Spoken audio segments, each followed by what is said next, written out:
Taylor, and I'm a hearing officer for San Francisco Public Works. And we have a few technical experts here that will be helping us throughout the day. Clinton is on, Milene is on, and Sharice is also on to help us. And this is being recorded. Your name as an attendee is the sign-in, and we're here to consider about 8 other numbers. The first one will be order number 204254, and this is the removal of trees at 3 locations in Supervisor District 2. The second item on the agenda is order number 204255, and to consider the removal of 1 tree at Supervisor District 3. Third order number is 204257, and removal of 2 trees at 3 locations in Supervisor District 7. And order number 204259 to consider the removal of 1 tree at 2 locations in Supervisor District 8. Order number 204260, and this is to consider the removal of 3 trees at 3 locations, Supervisor District 9. Order number 204261, to consider the removal of 2 trees at 2 locations at Supervisor District 10. Order number 204262, consider removal of 2 trees at 2 locations in Supervisor District 11. Order number 204263, to consider the removal of tree at 2 locations, Supervisor District 5. So my job as the hearing officer is just to gather the facts on the different items, to listen to your determination and to help our Director of Public Works make the determination. I will not be making any decisions today. Instead, I'll be forwarding the findings from this hearing and with my recommendations to the director. The director will make the final determination. And once that determination is made, the department will notify you. And so each speaker would have 3 minutes to speak. But the way we're doing it today is, once Public Works speaks and then the appellant speaks, the public comments will come after. And if there are any questions for Chris Burke, we would have all the questions addressed at the end of the hearing. This way, we're trying to be efficient with time. So once all the comments are completed and the questions have been asked, we would close the items, and that would be it for the day. So can we go ahead with the presentation? Thank you. Good morning. This is Chris Buck, urban forester with San Francisco Public Works, Bureau of Urban Forestry.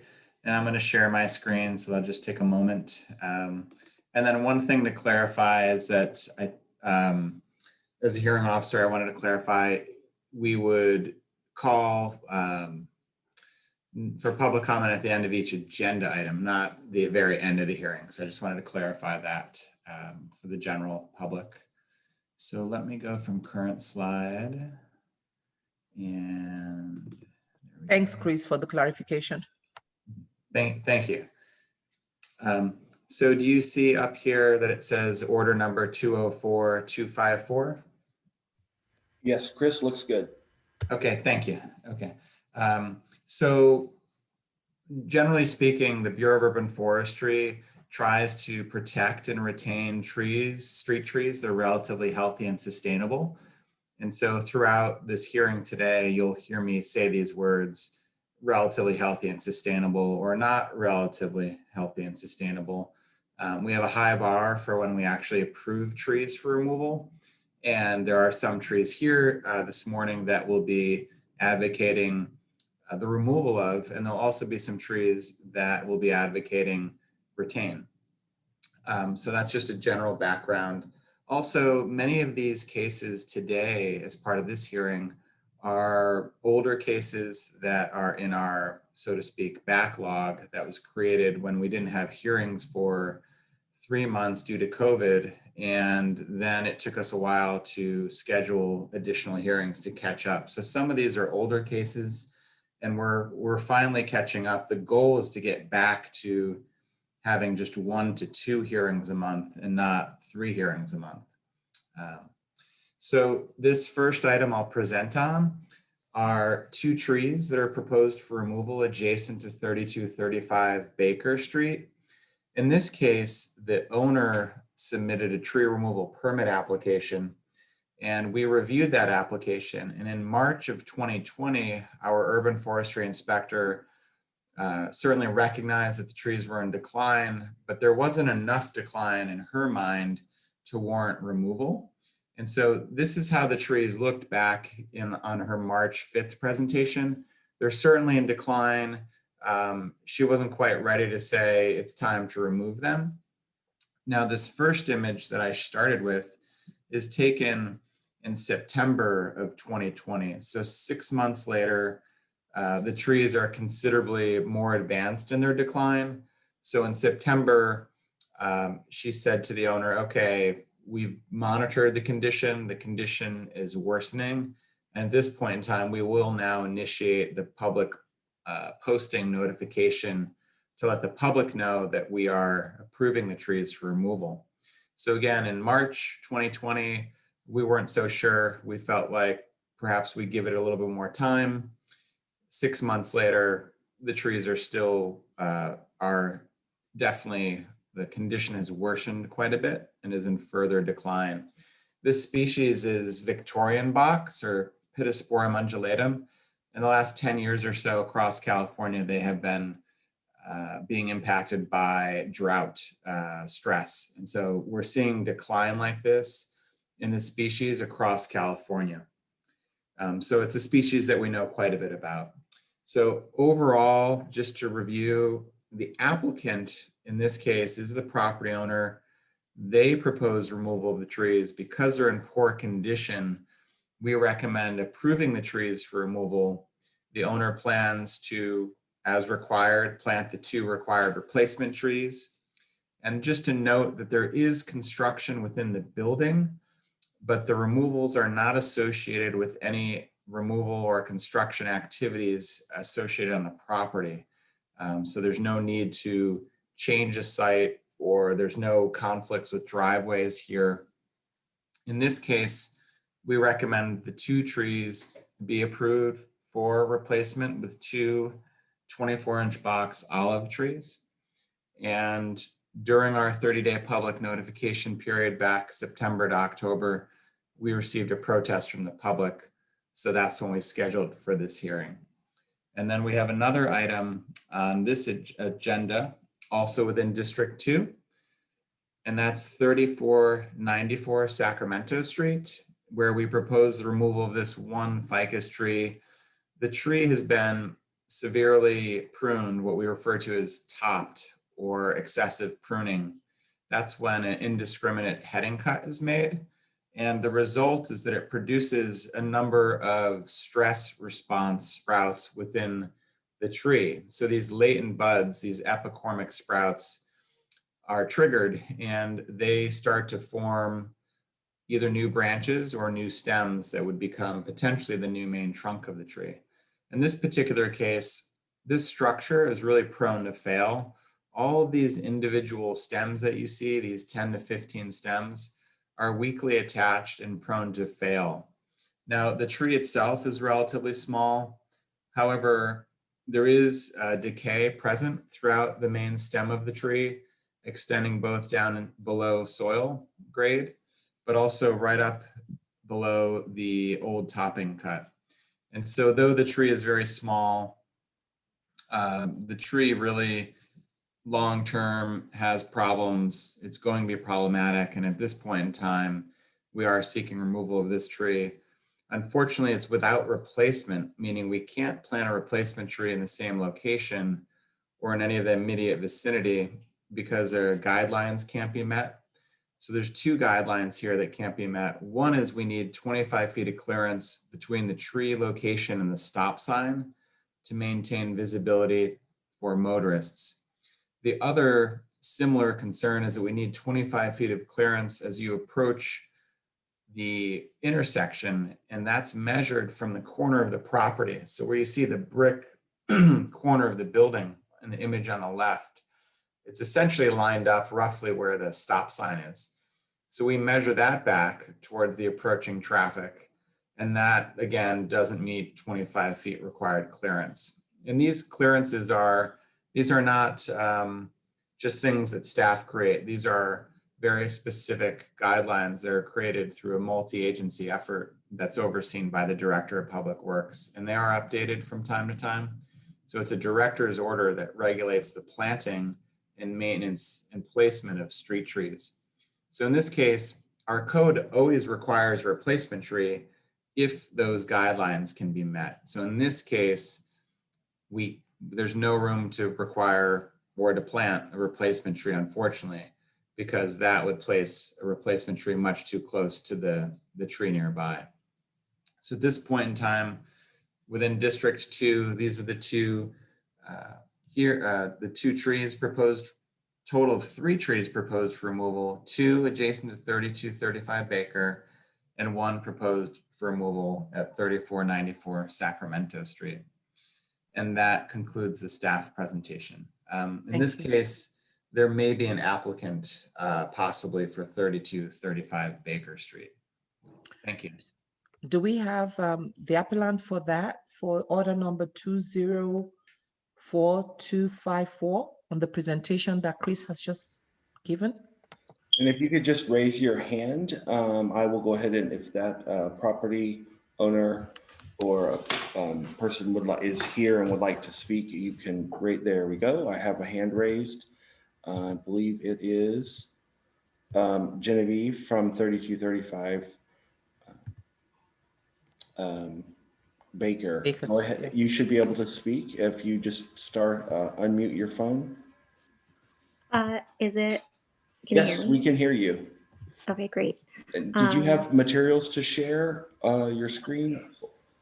No, I didn't. I mean, I had sent everything to Sarah Stacy when she informed us of our hearing, just the checklist and our arborist report and other things.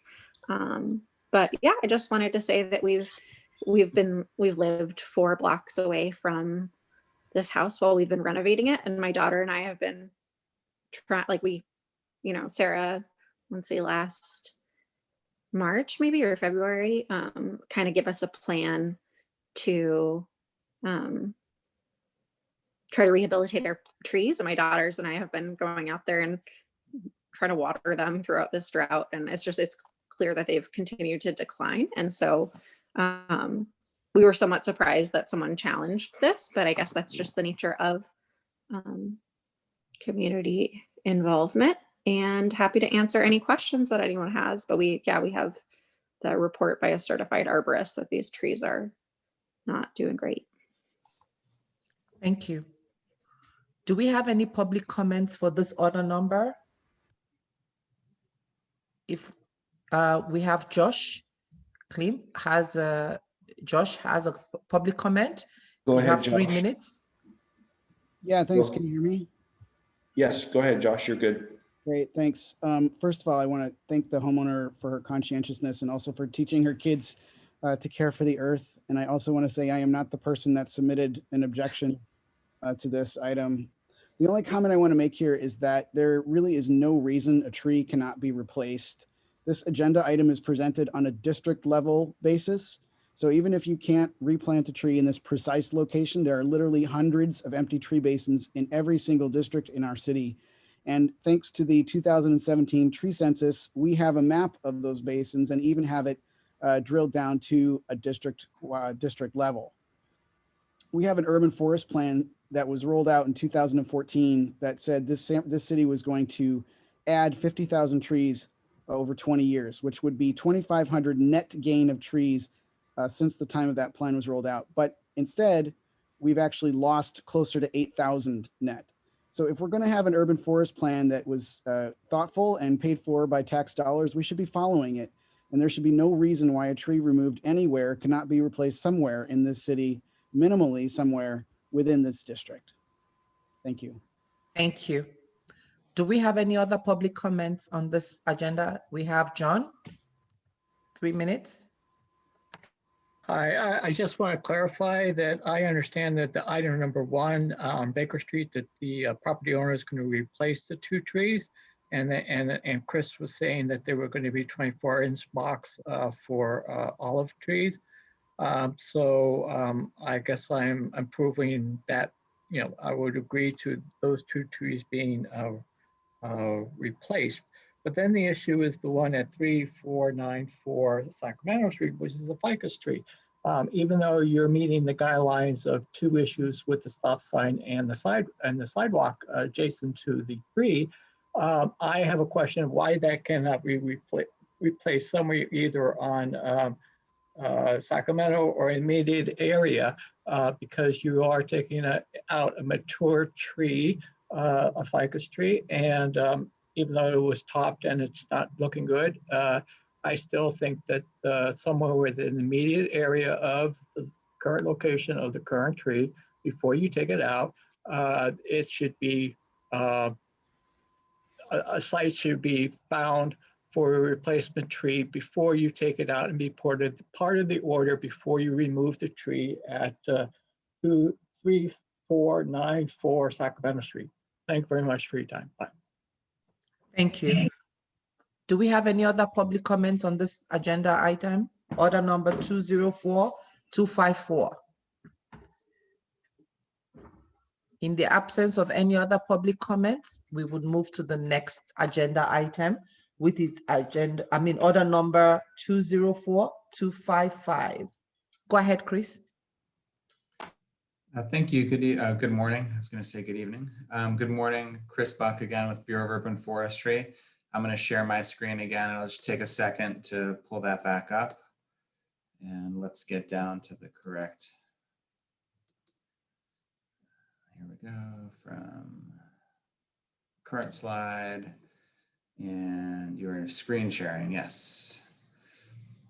So this next item, 204255, we have the removal of 1 tree adjacent to 201 Drum Street. And this is within Supervisorial District 3. And the staff approved the removal and the public protested. So this is the subject tree seen here. This is a mature, but could be much larger plane tree, London plane tree, sometimes known as sycamore. The Latin name is Platanus x hispanica.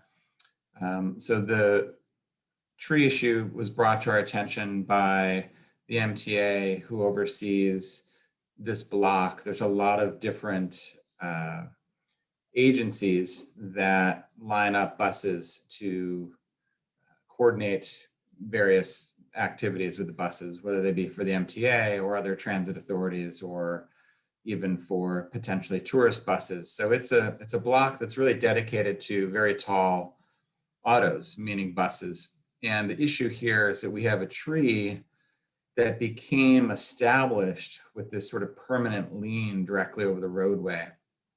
And I don't know at what point in time this block became dedicated for that use, but I can see on the image on the right, there's some fresh injuries to the trunk. That's that brighter wood color that you see, closer to white, light brown.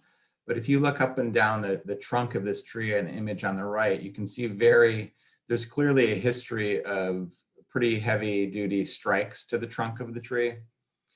And in an ideal world, we'd build a bulb out and tell everyone to work around the tree, right? We all love trees. The more mature the trees, the greater the benefits they generally provide. In this situation, unfortunately, we don't do that. The city doesn't throw in bulb outs everywhere where there's a tree issue for any number of reasons. So that said, this is not an issue that we can mitigate. We're not going to be telling the bus companies to go use a different block. And we have a tree that is causing damage to vehicles. So unfortunately, it'd be great to say, just avoid it, don't hit it. the actual reality is it's a liability for us in public works, and we can't pay out claims against automobile damage all the time when we have a known issue. And just generally speaking, it definitely underlines the importance of properly establishing street trees when they're young, to get them to establish upright. Because in addition to the lack of clearance, just generally speaking, there tends to be an engineering slope so that water during heavy rain events is guided towards the curb, and then it's guided in a slope towards a drain. So in this case, we don't just need 14 feet of clearance, which is what's required of our code through the director's order. But as you can see, any vehicle coming right up alongside the curb, because of that tilt to the right in this case, we really need a little bit, that tree's got to be straight up so that it's not getting damaged in the future. So this is an issue we're well aware of when we're establishing trees, restaking trees. It's critical to get them started in the right direction, which is vertical. If this was leaning the other direction towards the park, we wouldn't have an issue with it, obviously. But unfortunately, we don't have tools available to us to mitigate this. So this is a tree that Public Works is proposing to remove. Now there is room for replacement trees here. We're calling for the replacement of 2 replacement trees along the same stretch. And then we will be vigilant about establishing them with an upright trunk. But that is the issue here. We have an established lean. We can't correct that. Creating a bulb out is not an option. And so unfortunately, our option at this point in time is to remove the tree and replace it. And we can commit to planting 2 replacement trees right here along the same stretch. And that concludes our presentation. It was protested there during the 30-day posting period last year. Thank you. Thank you. Thank you, Chris. Do we have an appellant for this order number? Do we have anyone? There should not be an applicant in this case. Okay. Public comments? We have John and Josh. So we'll go ahead with John. 3 minutes, please. Okay, go ahead, Can Mr. you hear me? Nolte. Yes. Okay, great. First of all, I thank, I guess, the SFMTA and other buses that use that street on ground for buses. 2 things I didn't hear in Chris's presentation. One, the 2 replacement trees, what size would be, and the species and the timeline for the removal and replacement of the trees, even though the 2 trees, whatever you put in, would not take care of the biomass of the current tree compared to the 2 new trees that you plan to put in. So you're not really putting in anything to compare to what the current mature tree is doing for the neighborhood in the way of oxygen and et cetera as it is right now. So I would strongly suggest a higher box size since you never brought that up, and also the timeline for the removal was not discussed, and replanting of the 2 trees. That's the end of my comments. Thank you. Can we have the next speaker, please? Public comments? I believe it was Mr. Clip. Okay, go ahead. Yes, Mr. Josh Clip, go ahead. You should. All right, thanks, Cerise. Can you hear me? Yes, we can. All right. So this large statured tree appears to have been planted right up next to the curb. At some point, it wasn't planted, I presume, on a 30-degree angle or whatever, the 75-degree angle, I suppose, would be more accurate. So at some point, it was pushed over and then not maintained or not fixed and allowed to grow that way for years. And that's on us. That was our responsibility. That was the city's responsibility. And now we've got a big tree that we're claiming is a liability for a situation that we created. And so as somebody who cares very much about this, that's really disheartening to see that. I would second Mr. Nolte's questions around species and timeline. I would ask if SFRPD has been consulted about any trees in the green space immediately adjacent. And then I would just add, what are the plans to ensure that this doesn't happen again for any replacement trees? Thank you. Thank you. Do we have any other public comments on this order number? In the absence of any other public comments, we're going to move to the third order number, which is order number 204257. And this is consider the removal of 2 trees and 1 significant tree at Congo Street and Deodar cedar tree on the private property. Go ahead, Chris. Thank you. This is Chris Buck, Bureau of Urban Forestry. And let me get back to, did it stop screen sharing, or do you still have the image of the tree over the road visible? We still have the old from your last presentation. Sure. Let's, We're looking at your screen. there we go. There we go. The cursor is finally working. Thank you. Just to follow up, the timeline for the previous site would be, we would remove the subject tree on Drum within a few months, but replace trees within 6 months. And the species would be London plane tree, so large stature trees, 24-inch box size. So this next item is 3 tree removals within Supervisor District 7. And so we have 2 addresses within this agenda item: 607 Congo Street, which is removal of a deodar cedar on private property, what we refer to as a significant tree. And then after I go through that item, we'll discuss the removal of 2 street trees at 177 Eucalyptus Drive. So for this next application, I just wanted to step back and explain something we haven't talked about yet for this hearing. But in 2006, our urban forestry ordinance was amended to give the city jurisdiction over trees on private property if those trees are located within 10 feet of a public right of way. And that's referred to as a significant tree. So in this particular case, we received a tree removal application from the property owner of 607 Congo Street for the removal of the deodar cedar tree that's on their property. And the tree is within 10 feet of the public right of way. Think of the public right of way typically as sidewalks and streets. But the public right of way isn't always, it's mostly in line with the front facade of buildings, but not always. So it's one of those things that can be confusing, but the public right of way is an established space on block lot maps. In this particular case, there's a little bit of history with this tree. Last year, or in 2019, the tree was excessively pruned, or what we call topped.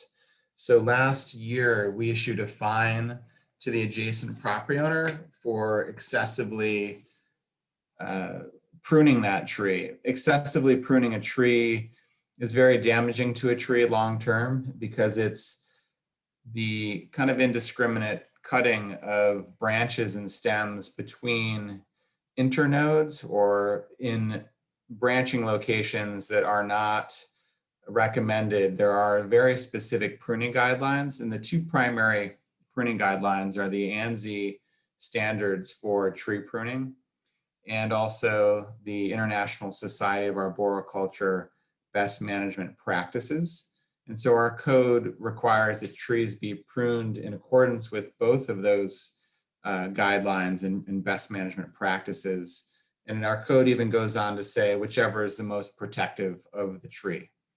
So in this particular case, we got a complaint, or it came to the attention of our urban forestry inspector.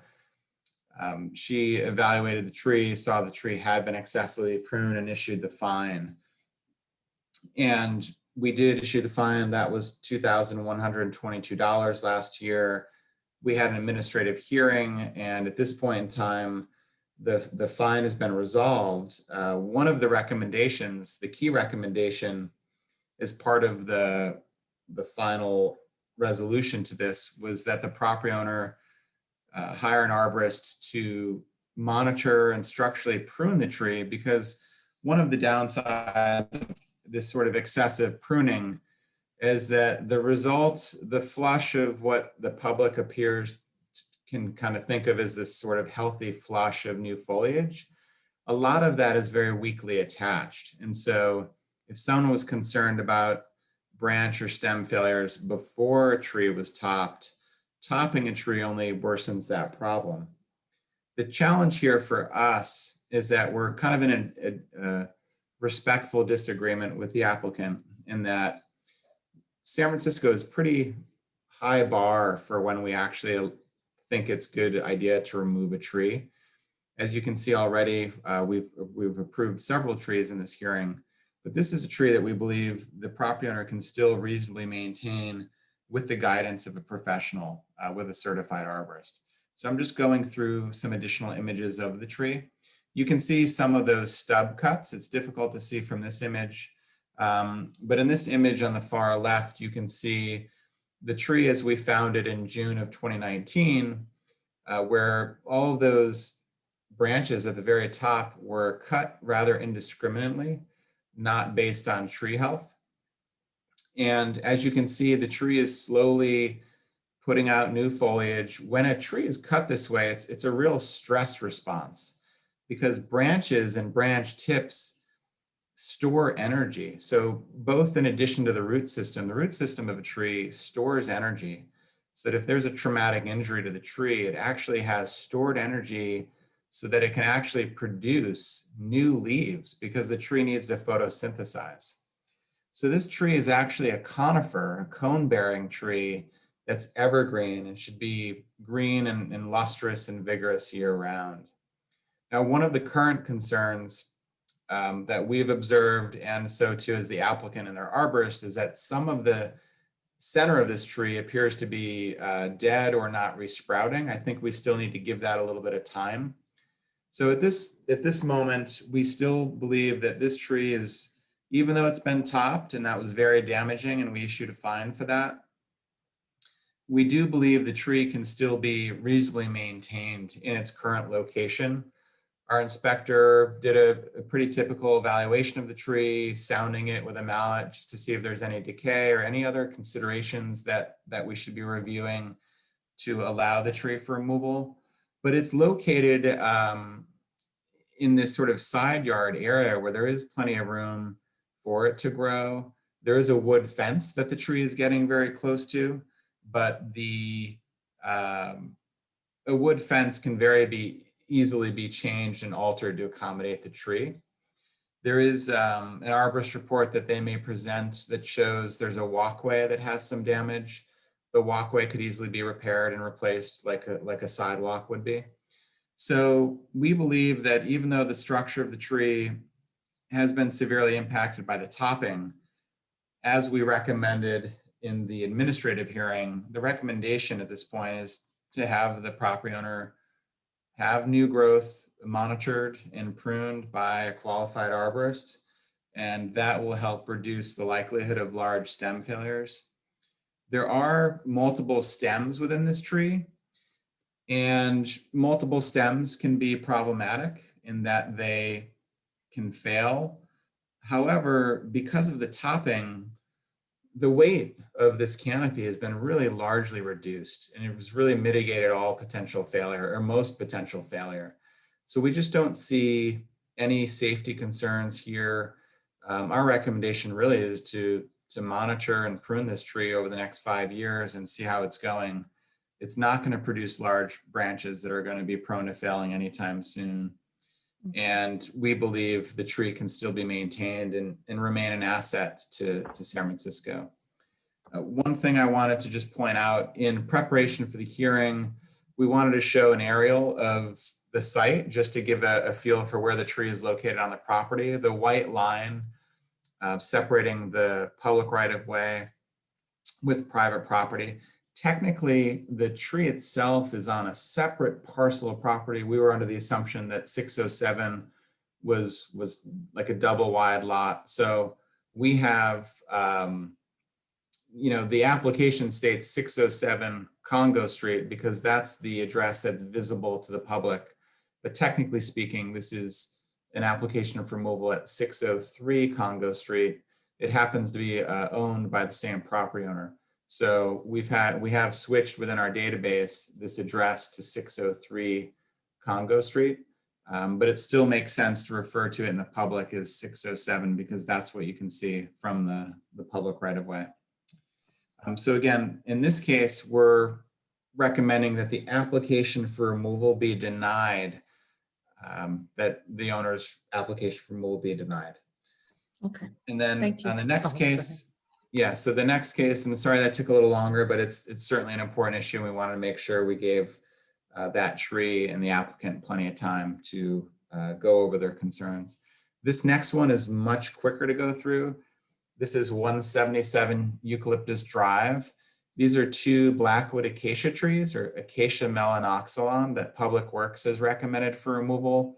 What we have in this situation are two species that are very susceptible to root pruning and root disturbance, and they've caused quite a bit of root damage. So tree 1 here is in the foreground, has caused quite a bit of sidewalk damage, pretty typical of a tree, but in this case, this species does not tolerate root pruning. And with the lean to the opposite side of where the damage is caused in the sidewalk, this is not a tree that we're willing to root prune and risk a total root failure. As you can see, it leans quite dramatically over the property here. This tree was topped many, many years ago, but the biggest concern for us is a total root failure. If we were to root prune all of these roots to make this sidewalk level again, that will destabilize the tree. The second tree was a tree that was in severe decline a year ago and has now since died. So this is a little bit of a stark image, but the inspector did go by and confirm that this tree is now dead, tree number 2. So we recommend removal of tree number 1 due to the destabilizing effect root pruning will have. Tree 2 is now dead, but these were protested during our 30-day public notification period. So that wraps up this item. 2 sites proposed removals within District 7. One, that significant tree on private property at 607 Congo, and the next one, these 2 trees on 177 Eucalyptus Drive. The Eucalyptus Drive, both trees would be replanted towards the curb with 24-inch box size trees. The removals typically would occur within a few months because these are not hazard trees. So a few months for our crew to remove them, and then we would replant within 6 months. And the species is to be decided by the inspector. Thank you. Thank you. Do we have an applicant for this order number? Anyone? We have Mr. Howard and Greg Hans also. So please go ahead, 3 minutes. Okay, Mr. Howard, was there someone from the Congo Street that wanted to share their screen? No, I think they sent some slides in earlier. So you're good. Go ahead. Okay. Yeah, I mean the pictures that Chris provided are great.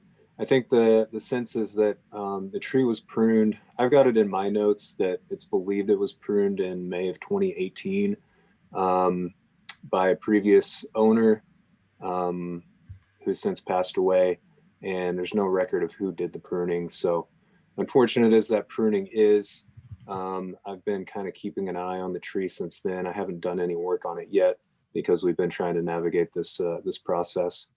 I think the basic sentiment is that the current owner of the tree isn't thrilled to have inherited this. It's a little bit of an eyesore.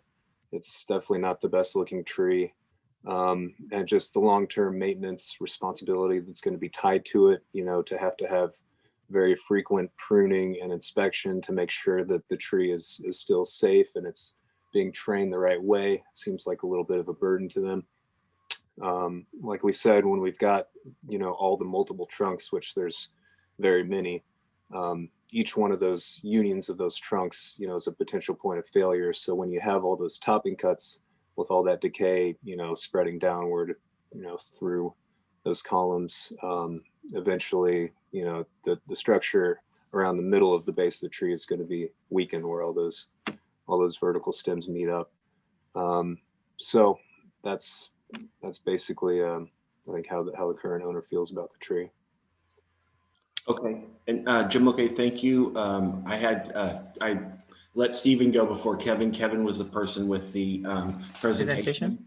And I will go ahead and let Kevin, Kevin, you should be promoted to a panelist, which will then give you the ability to speak and be on camera and share your screen. You'll just need to unmute yourself, Stephen. And you have 3 minutes, Kevin. Yeah, Kevin, are you there? Yes, I am. Am I audible? Yes, you are. You're good to go. Thank you. Outstanding. Well, thank you very much. I appreciate that and the time to be with you guys today.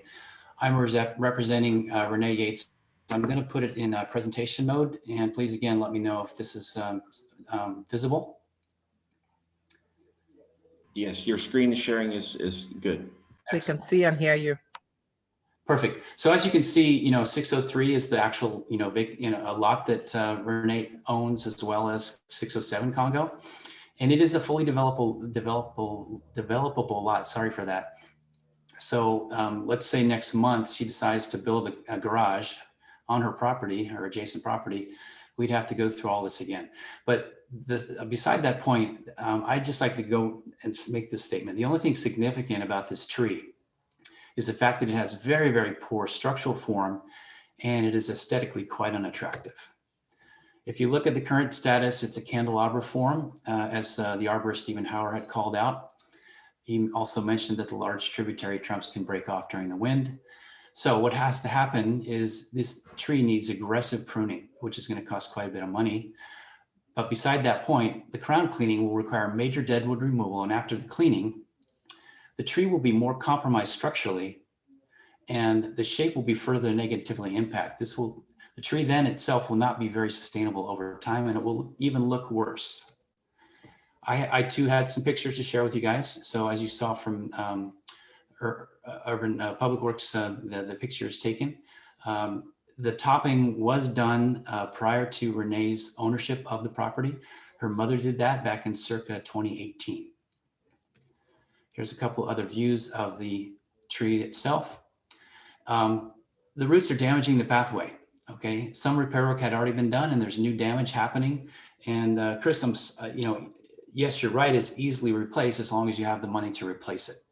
You know, I would say that statement should be a little bit guarded, and you know, in these times of in these financially difficult times, it's not easily replaced, and the tree will continue to further damage the property owner's pathways. So I just want to call that out and pay attention to that, please. In reviewing, you know, the director's determinations of what factors, you know, lead to the fact of approval or denial of removing a significant tree, I decided to, you know, pull these down and call them out and provide our status as best we could. So size, age, species, that's already been declared. If you look at the other factor for consideration, visual and aesthetic characteristics, it's an unattractive tree, and it has very poor street appeal. The tree's form is candelabra and has many dead trunks. It is not a prominent landscape feature or part of the streetscape. Does it have any cultural historical characteristics? No.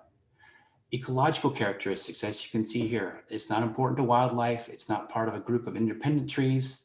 It doesn't help in erosion control, and it doesn't act as a wind or sound barrier. It's not located in a high traffic area.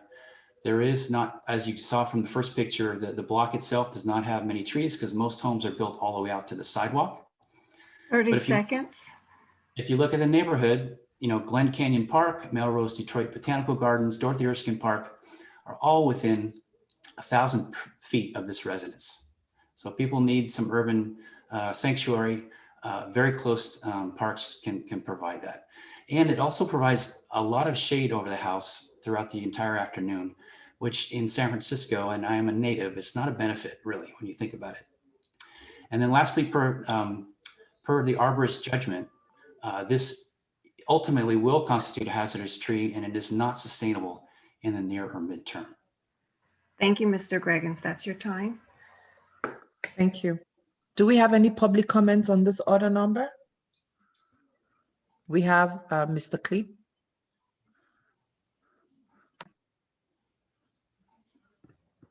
Thank you. Can you hear me? Go ahead. Yes. Great, thank you. Regarding the cedar tree, whether a tree is an eyesore is not the criteria for tree removal. And I find it, I don't know, maybe I'm wrong about this, but I didn't see an arborist report, just sort of references to what an arborist may or may not have said versus our city's arborist evaluation. And a tree like this may need, I guess the term was aggressive maintenance, but that's only because the property owner maintained it so poorly for so long. So the city should not be rewarding poor maintenance, but should be instead requiring that better maintenance be performed to preserve this large tree. On the other two trees, I want to thank Chris for mentioning that there's a timeline of 6 months here. I would like to continue to push for biomass replacement because these are two very large stature trees. And we should be considering what are the, how can we recoup the environmental values of these two large stature trees that whatever shape they're in now still have provided us tremendous environmental and ecosystem benefits for their lifetime. And then finally, I just want to bring up, because we're talking about a Blackwood acacia, the issue of wood reuse. Again, wood reuse is part of our 2014 urban forest plan. And in the now 6+ years that that plan has existed, we still have no process for doing this in any routine way. And especially with Blackwood acacias, because if I've heard anything from our urban foresters over the years, it's about how great these trees are for their lumber. So that's something that anytime we come across a tree like this, of this size, the stature, and especially the species, we ought to be considering, especially in terms, in light of our city's urban forest plan. Thank you. Thank you. Mr. Nolte? His hand is raised. You can Hi, go can you ahead hear and me? speak. Yes. Okay, yeah, okay, I got the thing. Okay, you can hear me? Yes, Okay. we can. Okay, great. As far as 603 Congo, it was stated by the various people that the property owner is still in the same family, and so therefore it was inherited when the person died or whatever. So they were aware of the tree. So it was passed down to another relative. So therefore, to hear all these paid advocates to state that, well, that the property owner should not be required to maintain the tree. But then the question is, what's on the agenda? It says on the agenda that there's going to be replacement. So I'm a little confused here. You have Chris Buck saying that the property owner part of the agreement after the tree topping of the tree, that the property owner is responsible for maintaining the tree. But then you have also on the agenda saying there's with replacement. So you can't have it both ways. So I want a clarification of which action is actually being proposed on today's agenda for this property for 603, 607 Congo. Then moving on to 177 Eucalyptus Drive. The replacement of those two trees, I think, would be appropriate because one is dead and the other one is dying. But I would question again the timeline for replacement of the trees, and also when the timeline for the replacement of the trees for the removal. Thank you very much. Thank you. Do we have any public comments on this order number? Okay. In the absence of Chris, public comments.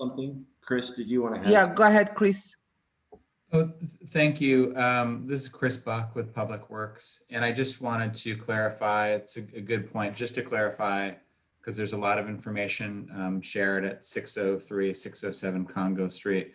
So what is being considered is the owner has applied to remove that tree, the significant tree with replacement. Staff has denied the request to remove with replacement. If approved for removal, it would be with replacement, where a 24-inch box tree would be of a stature and size that would potentially become a significant tree within the future. So that's what that item ultimately is about. And the recommendation that the hearing officer will prepare for the director's review will clarify that as well. Thank you. Thank you. So in the absence of any other comments, I don't see any. And Mr. Gregan, your comments are noted. You sent some comments in the chat room. Those are noted. Order number 204259, and this is to consider the removal of one tree and one significant tree at 145 Guerrero Street and 2356 15th Street. Go ahead, Chris. Thank you. This is Chris Buck again with Bureau of Urban Forestry, and I'm going to pull the PowerPoint up to the next item. Let's see if this is going to work. Current slide. Can you confirm if this now says 2 locations in Supervisor District 8? Yes, it does. Thank you. That's terrific. So again, Chris with Bureau of Urban Forestry. For this item, we have 2 addresses to consider. One is the removal of a eucalyptus tree on private property, a significant tree adjacent, well, it's not adjacent, it's on the property at 145 Guerrero Street. This would be removal with replacement, replaced with another future potential significant tree. And then the next item again will be the removal with replacement of a ficus street tree adjacent to 2356 15th Street. So we'll have 2 items to go through. And the first item is very unfortunate. So in this particular case, we had a pretty straightforward scenario developing. The property owner applied to remove this eucalyptus tree. It's a silver dollar eucalyptus, Eucalyptus polyanthemus. With their permit application, this tree is on private property, but the trunk was clearly within 10 feet of the public right-of-way, as seen in this image on the right.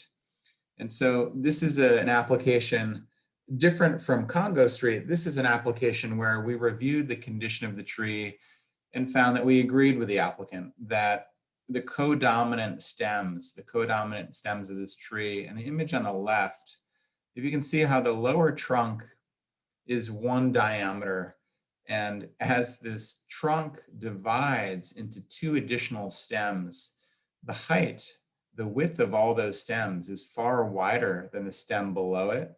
So in addition to the codominant stems, we just have a structure here that is just screaming out for failure, for splitting apart.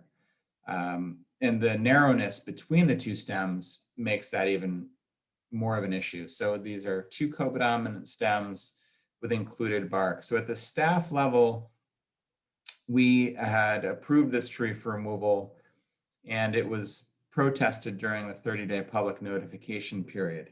Now, in preparation for the hearing, unfortunately last week, when we were putting the removal notices on the tree, we discovered that the tree was gone.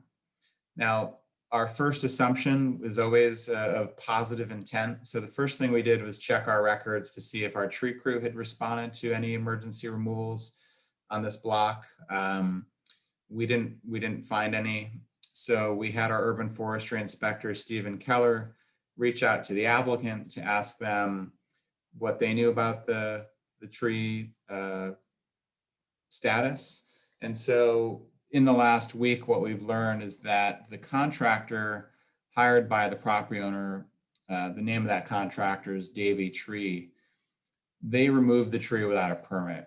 This was essentially an illegal removal of a protected significant tree that was pending scheduling for hearing. This is anecdotal at this point. We'll have to issue a fine and get to the bottom of it. But anecdotally, what the inspectors relayed to us in their PowerPoint is that the crew leader, again, we try to ask questions. We don't just say, oh, someone made a mistake. We genuinely want to understand, like, well, why did that occur? Where could there be any confusion? So Davy is a reputable company. They should know what a permit looks like. They need a permit in hand physically before they can remove a tree. And this is not the administrative hearing, but again, just in the sake of sharing all of our information possible, the representative from Davy said they checked in with the tree crew. That crew leader had seen a 30-day posting on the tree and thought that actually had been approved and or a permit issued. So at this point in time, Davy has admitted fault and has stated that they will have to address or pay the fine. So again, just to reiterate, we did not know that this removal had occurred until we went out to post the hearing notice for that. Okay. Again, our staff decision was going to be to recommend the tree for removal. That's why we had scheduled this for a hearing. It had been protested. I will say around the corner on the Clinton Park frontage of the property, they have other significant trees. They did have a eucalyptus fail across the road last year or within the last couple of years, and Public Works tree crew had to respond to that failure to actually clear the road and make the public right-of-way safe. It's unrelated in this case, in our mind. These are two different trees, two different settings. And so, I do want to apologize to the public because it just, I think, undermines the public trust and the public's confidence that the city can protect and enhance and expand the urban forest. So it's unfortunate, but that's the situation in this particular case. We will issue an administrative fine. It is issued to the property owner, and we will do that. And we can certainly keep anyone who attends this hearing, notify them of any potential hearings related to the administrative fine. Thank you. And then the next case within District 8 is the removal of a ficus tree adjacent to 2356 15th Street. This is a street tree in the public right-of-way that Public Works is responsible for maintaining. Originally, our inspector was called to the site. There was concern about a leaking water line. So we went out to troubleshoot that, just to understand how that might potentially impact the tree health and or the property owner's water line. So during that site visit, our inspector reviewed the tree and the site, the condition of the tree, the condition of the sidewalk, also talked some more about the water leak. And then as a side note, the house is currently vacant. The owner is planning to remodel the home. The leaking water line at this point is not an emergency, and it's not something that necessitates the removal of the tree as far as we're concerned. But we do have a tree. The ficus is a species that does do a lot of sidewalk damage. The ficus can handle a lot of root pruning. So root pruning alone is, for a ficus, has never in and of itself been a deciding factor on whether or not to approve a removal of ficus tree, but it's certainly worthy of noting that it has caused a lot of sidewalk damage.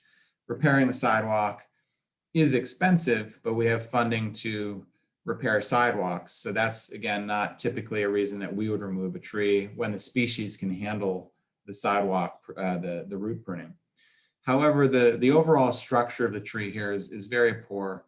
There are utilities above, and while we like to always think of the trees being there first, most likely these utilities were there first. And so it's tough, but we do have to let utility companies maintain their facilities. So in this particular case, we have a tree with poor structure. It's been pruned out of necessity by a utility.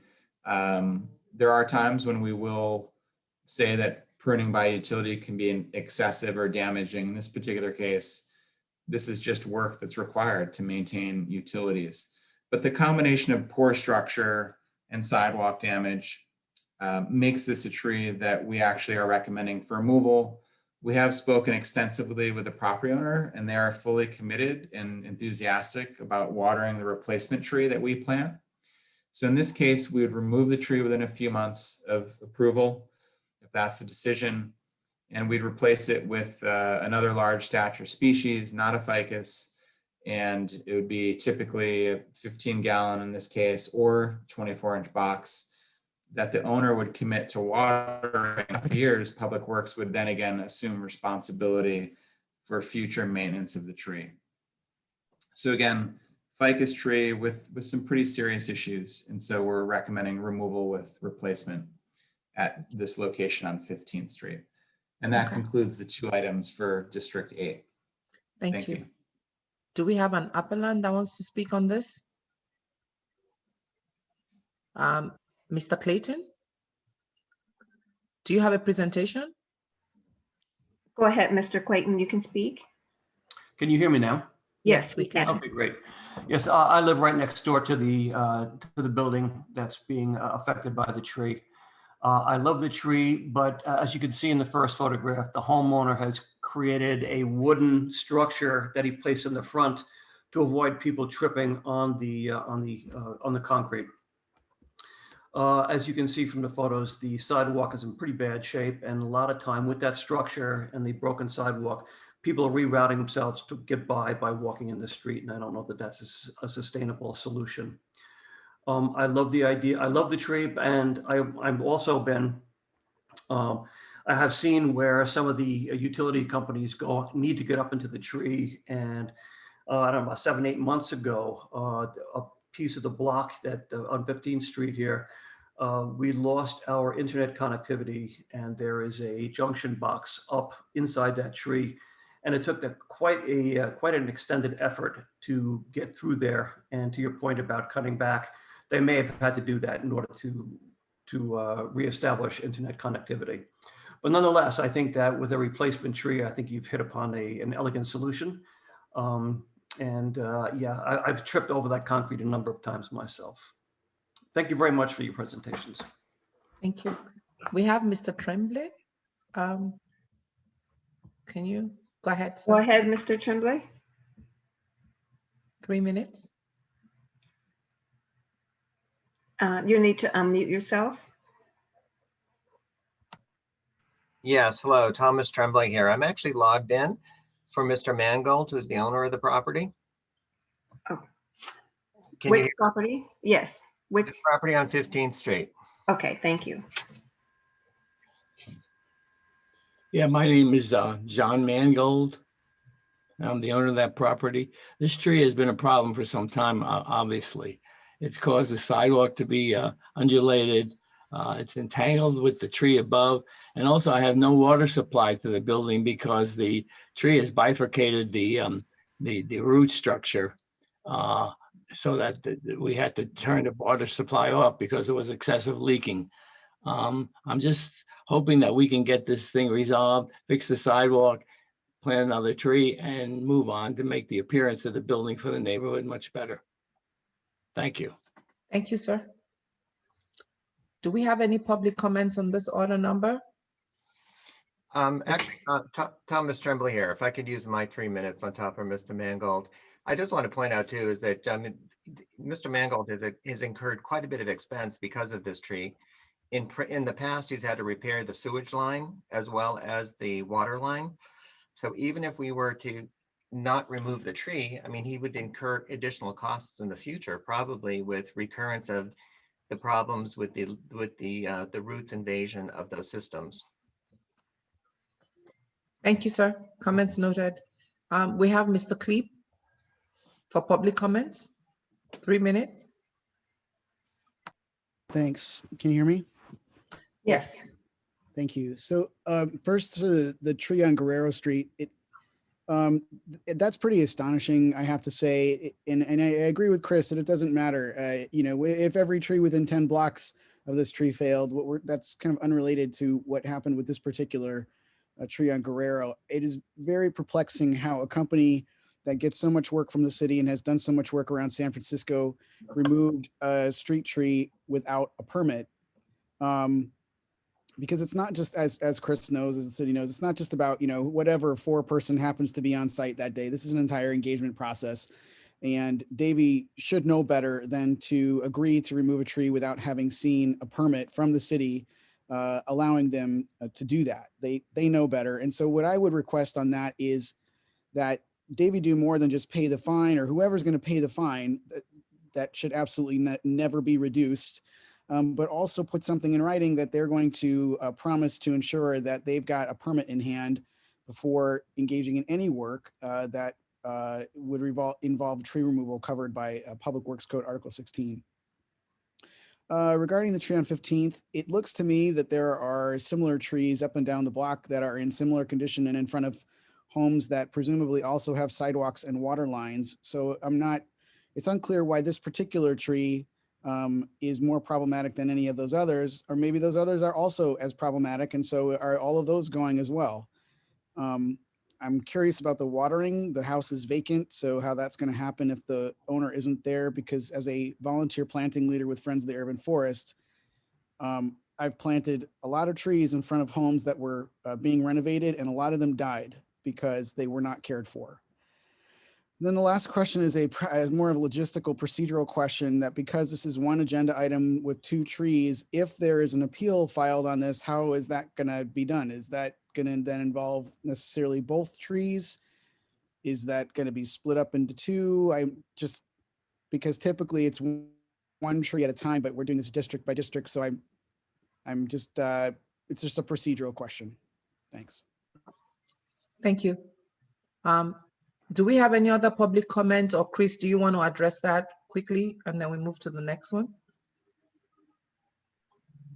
Thank you. I noted the public feedback as well. So procedurally, it's a great question, and we will confirm. I think what I'll do, I don't want to misspeak. So I think in this situation, what I recommend is that within the next day or 2, I'll just make sure I get absolutely crystal clear feedback that I could provide to you as the hearing officer about the appeal. You know, if it's 2 sites within a single agenda item, how that appeal would work. And that could be included within our recommendation from the department. Thank you. We also have Mr. Nolte on. Hi, can you hear me? Yes. Okay, great. First off, again, with Davies, with the first item on 15th Street, on Guerrero, I'm a little bit concerned about, again, Davies has been doing business in the city for a long time, and for them to say they had because they saw somebody in their group of employees or something saw a removal notice, assuming that's a permit. I would since you're at some point this is going to an administrative hearing and asking for a fine for either property owner or Davies, I would add more to this because again, this is a major player in San Francisco, and so I would add more to educating their staff or something. I would add more to the agreement, the settlement, besides the fine, but also put in procedures for Davies to not have this happen again, since they are a major player, and I've seen their trucks all around San Francisco removing trees or trimming trees. So I would bar them from doing city contracts. If this is what they did with one, if that is what another city can do, and for 2 years, I suggest we do the same thing here.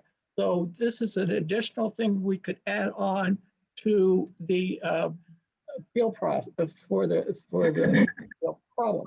Next on the item for 15th Street, as noted in looking at this picture, there are multiple ficus trees on the street. This property owner is renovating this property. I feel that the real reason for the removal of the tree is to enhance the property, and also, as you could see, there's a sidewalk somewhere in that area a driveway. And so I would look more at the plans of the renovations of this tree and see the real issue why, the renovations of the property and why this tree is being picked on. As we look at going down the street, we see more ficus trees or trees with similar. 30 seconds. So I would suggest that more looking into what the property owner is actually doing with the property, and this should be added into the consideration of what we do with this ficus tree. And also, the last thing is for ficus tree, we do have experimental pruning that Buff does do on ficus trees, and I think that would take care of most of the issues that were addressed here. Thank you. Thank you for your comments. So we have Mr. Tremblay's hand up again. I believe he had spoken before. Is this the same one? Yeah, that's me again. Yes, I've spoken before, but I wanted to make a comment, is the fact that Mr. Mangold's plans for the renovation of the house do not involve any way changing the facade of the front presentation of the house. So the tree and the tree position is irrelevant to the remodeling. I just want to point out the fact is that he's also, as I mentioned, had incurred quite a bit of expense when it came to maintaining the water line and repairing the sewage line. Now, the prior tenants had actually complained of sewage problems and sewage backup, which is what notified him that there was problems with the sewage line. So I think it also represents a health hazard letting this tree to stay here. Now, looking at the other trees on the street, and I can't speak to where they are in relation to their utilities or sewage lines or water lines. I can just say that this tree has been problematic, which has caused him to incur quite a bit of expense. And it's not only interrupting the ability to rent this property or to have a habitable, unit in the building, in the city, but it also presents, like I say, a potential health hazard if this is backing up sewage coming out of the house. Thank you. Thank you. Thank you. Thank you. Okay. So we're going to move to the next order number. Order number 204260. And this is to consider the removal of 3 trees with replacement trees to 580 Bank Street and Ogden Street. Go ahead. This is in Supervisor District 9. Go ahead, Chris. Thank you. This is Chris Buck with Public Works, Bureau of Urban Forestry, and it looks like I'm finally getting the hang of this. And we should see the PowerPoint here at Superzorial District number 9. So what we have in this this agenda item are 2 addresses, one at 580 Banks and the other, actually we have 1 location. So it's 580 Banks, and there's 3 street trees involved. They're palm trees that are located on the Ogden frontage of the property. And so the staff, urban forestry inspection staff, approved the proposed removal, and the public has protested. So the subject trees are palm trees. They're seen here planted not in the physical paved sidewalk, but in this sort of setback portion of the public right-of-way. That's still considered public right-of-way, so these are considered street trees. Technically, they're the maintenance responsibility of Public Works because they're street trees. So the palm on the corner is a Phoenix canariensis or date palm, and the 2 more upright palms are queen palms. The property owner has applied to remove these 2 trees, and on the application, reasons for removal is property damage and the proximity to the house, which will show photos of that. Also, the concern about the high voltage lines, which are located nearby as well. So one of the issues with palm trees is that unlike woody trees, where you can prune them when they're young and you could train them to stay below power lines, even redwoods could be trained to stay below power lines if you literally prune it every week. A palm tree has a growth that only occurs from the top of the, it's called the meristem tissue. That's the area, the top is where it keeps producing new fronds. And so one of the things that's occurring with the Canary Island date palm, one is it's a massive palm tree planted simply just too close to the home. On the left are examples of mature palm trees. As you can see, this is the type of palm tree we have along the Embarcadero and along the median and on Dolores Street. So we do have some incompatibility here with the site. We have this phrase we use a lot: right tree, right place. And without a doubt, these are the wrong trees in the wrong place. And we're willing to accept a lot of that, but there are some times when we say, you know what, that's just not sustainable. So one of the issues of the applicant is the rubbing and the constant contact against the facade and windows of the home. Also, the queen palms will grow very tall and they move around quite a bit in the wind. So again, the image on the left shows high voltage lines, and the Canary Island date palm is really a direct hit. Now it's going to take a long time to get to that point, but there's a lot of other issues we have with date palms in the public right of way. One is the base petiole of those really long leaf stalks have sharp points that are literally stronger than daggers. That's something we should have highlighted in this PowerPoint. But the queen palms are going to blow around quite a bit in our prevailing winds and will easily contact those high voltage lines. That would literally send electricity through the palm down to the trunk and into the sidewalk. So it's a real public safety concern. Again, the queen palms, these palms look nice and cute when they were in little containers, but once you put them in the ground, they're off and running and they don't care where they were planted. They're going to do what they want to do genetically. So these three trees, we believe, are a clear wrong tree, wrong place, and the property owner has applied to remove them. The benefit of that is that we don't need to spend our resources to maintain them, especially when they become more of a problem in the future. So this is really reasonable, proactive removal of three palms that should never have been planted there. There's no permit that was obtained to plant them there. And the property owner proposes to replace them with 3 replacement trees. So we would get removal of 3 with replacement of 3. Now they need to be relatively small stature because they're going to be right there, right up along the house. The property owner has reviewed a lot of the planting options with our staff, and we have specific examples of what they propose to plant, replace with. One is a hybrid laurel, a little gem magnolia, and a lemon bottle brush. These would be appropriate for placement near power lines. So again, owners apply to remove the trees. We have approved them, but we received a protest from the public. And this again is the only item we have within Supervisorial District 9. And that concludes the staff presentation.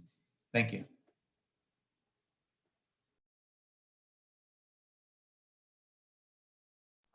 Thank you. Sorry, I was trying to find my mute button. Do we have Lance, we have Jan, and we have Mr. Nolte. So we'll go with Lance. 3 minutes, please. Go ahead and unmute yourself. Thank you. Okay. Hi, my name is Lance Carnes. And I was thinking about doing a share screen so you could see me speak, but I couldn't figure out how to do the kitten zoom feature. So, you can turn on your camera if you want us. If you want us that was to just see a you. joke. Oh, okay. There's been a thing going like around to about see- a lawyer who do you spoke have for materials an to hour online with a kitten image on his face. So, anyway, the back to the trees in question here, the palm trees. They're listed as being at 580 Banks Street. But in the DPW database, the correct address is 217 Ogden Street. So it seems like you might want to repost those as with the correct address. And Mr. Buck, you often talk about maintaining public trust in your process. One way to do that is get the details right, get the address, the species, etc. So that's the end of my comment. Thank you. Thank you. We have Jan. Hello, thank you for hearing me today. I appreciate the time. I'm the property owner of 580 Banks. There is no physical address on Ogden, so I don't think it's Mr. Buck address problem of the address point me filling in the permit incorrectly, so I apologize for that. But the 580 Banks is my street address where the trees are adjacent to. And I would just re-emphasize the issues with the trees. It's a problem with the public. I've been hurt by the palm tree myself. Pets have been hurt by the spikes. They are very sharp. So I think after mentioning them for quite a number of years, it's time for them to go. They are not going to be sustainable in the future. I've been paying myself the maintenance over the years. And I would say these trees also have been planted illegally by the previous owner. I just inherited them, and I'm trying to do my best to maintain them and replace them when they go. And I would say that I love the trees, but for the anecdote, the trees don't love me. In the city, I was riding my bike, and a tree fell on me on 7th and Townsend once, a branch. Thankfully, I'm okay. I was just shocked. I'm just acutely aware that we as Public Works and the city have to care for these trees and make sure they are not a hazard for the public. Thank you. Thank you. So we have Mr. Nolte.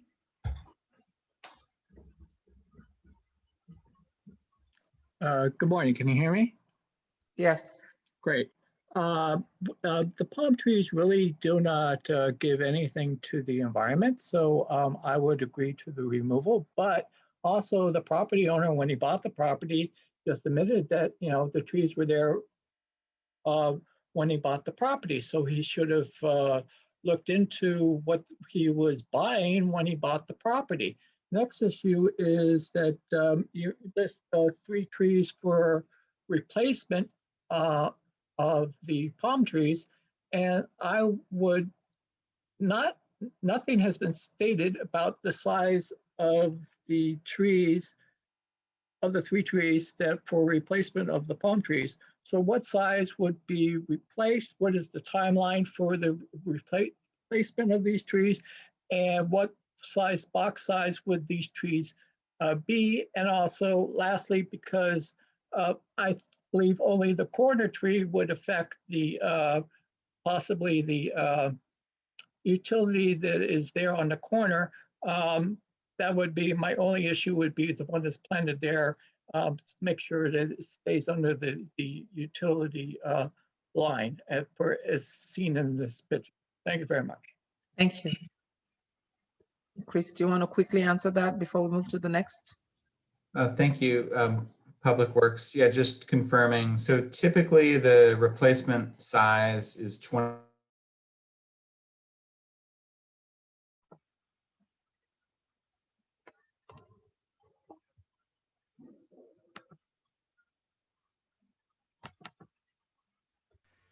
Did you freeze up for a second? Yeah, I think you froze up for a second there. Okay, sorry about that. Let me try that again. So it would be a 24-inch box replacement and planted within 6 months of removal. Let me know if that came through better. Yeah, it did. Okay, Yeah, great. Thank you. Okay. Thank you. So do we have any other public comments on this agenda item? Okay. In the absence of any other public comments, we'll move to the next one. The next order is Order 204261, and this is to consider the removal of 2 street trees with replacement adjacent to 2100 19th Street. The trees are located on 19th Street frontage of Downtown High School. Go ahead, Chris. Thank you. Chris Buck with Public Works, Bureau of Urban Forestry. And we'll move on to the next slide here.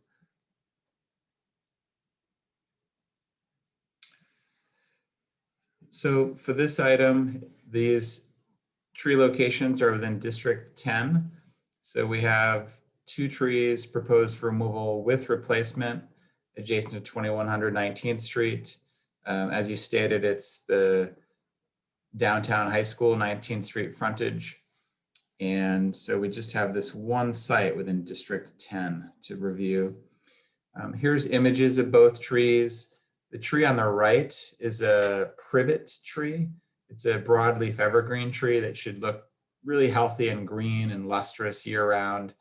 The tree, from what I understand, has really been in decline just slowly over time, over a number of years. And the tree on the left is a Acacia melanoxylon, or blackwood acacia.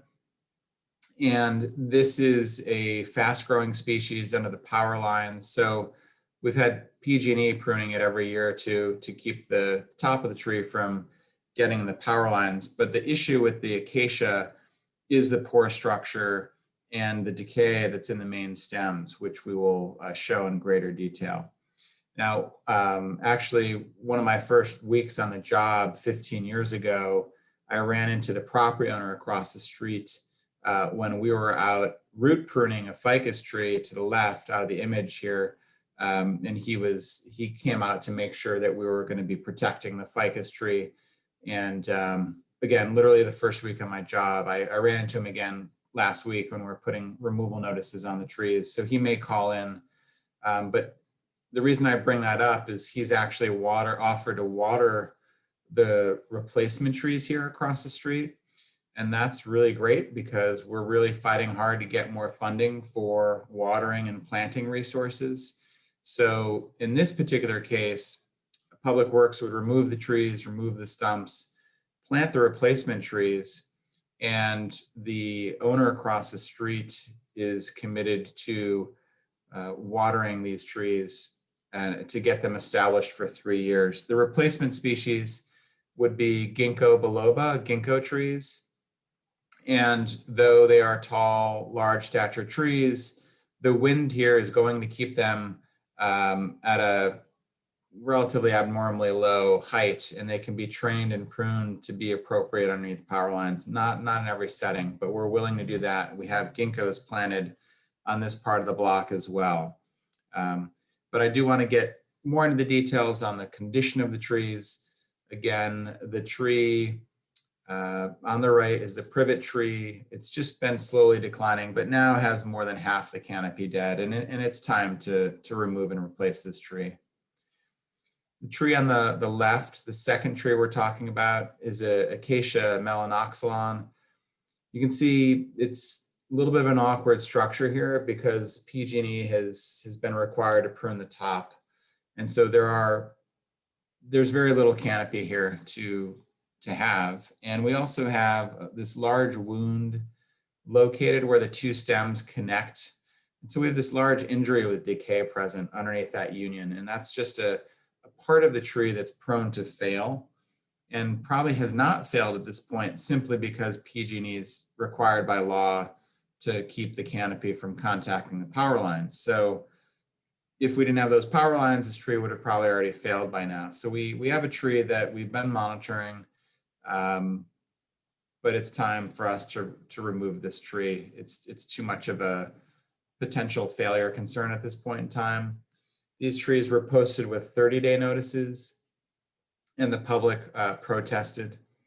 And then just in the background is the ficus tree, just anecdotally, that we root pruned 15 years ago when I first met this property owner. So the proposal here is removal of these two trees, replacement with ginkgos, 24-inch box trees, and we have a proven tree advocate across the street who's really committed to watering these trees, and we really appreciate that. So timeline would be removal within a few months after, if approved, and then planting within 6 months and turning that watering over to the property owner. We would assume the responsibility for long-term maintenance after 3 years. So that concludes the staff presentation. Thank you. Do we have an appellant on this that wants to speak? Okay. We have someone. We have Lance and also, yeah. So we have 3 people.